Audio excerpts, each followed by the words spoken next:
सपा प्रमुख अखिलेश यादव ने बाबा साहब को दी श्रद्धांजलि। बाबा साहब को श्रद्धांजलि देने के बाद दिया अखिलेश यादव ने बयान। डॉक्टर भीमराव अम्बेडकर की जयंती पर नमन। सामाजिक न्याय की लड़ाई जारी रखने का संकल्प।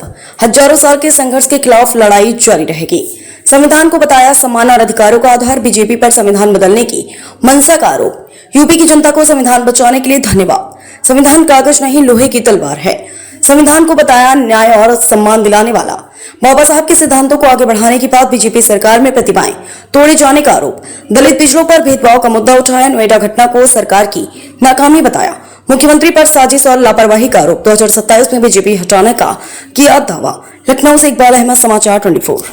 भी है ये बाबा साहब भीमराव अम्बेडकर का संविधान केवल कागज नहीं है, वो लोहे की तलवार है जो समय समय पर हमें सम्मान दिलाने का काम करती है।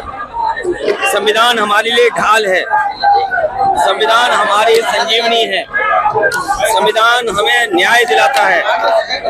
संविधान बाबा साहब का वो है जो हमें आगे बढ़ने का और बराबरी का मौका देता है।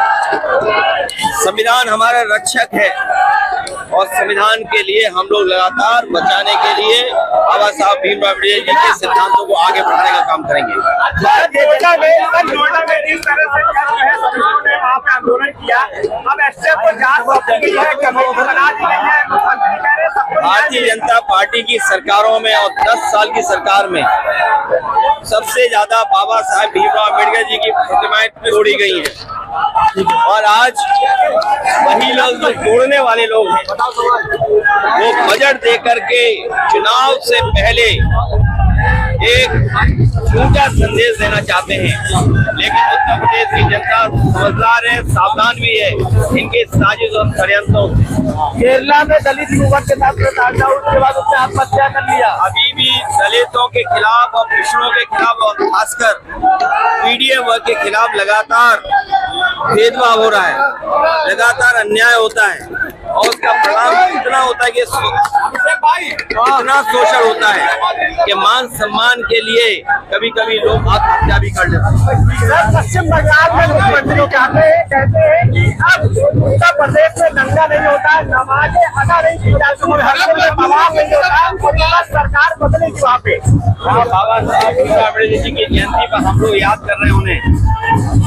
मुख्यमंत्री जी से बड़ा झूठ बोलने वाला कोई संत नहीं हुआ अभी तक, और ये हम नहीं कहते हैं, बहुत सारे लोग कहते हैं कि ये नकली संत हैं और इन्हें संविधान से कोई लेना देना नहीं है।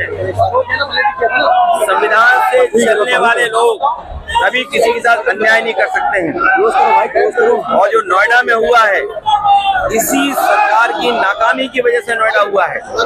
इनकी जो LIU इंटेलिजेंस या वनस्पति की वजह से या चुनाव प्रचार में बंगाल चले गए थे, साथ सरकार को पता था, जानकारी थी, उसके बावजूद भी सरकार ने होने दिया। लेकिन सर वहाँ पे साजिश रची गई है तो बहुत खराब कर रहे हैं। और अगर साजिश इतनी बड़ी हो गई है तो इसके लिए मुख्यमंत्री जिम्मेदार हैं। अगर अधिकारी ये बात कह रहे हैं तो अधिकारियों को ऊपर कौन बैठा है? अगर ये साजिश हुई है, इतना बड़ा साजिश का परिणाम है, तो सरकार किसकी दी? इसके लिए मुख्यमंत्री और भारतीय जनता पार्टी को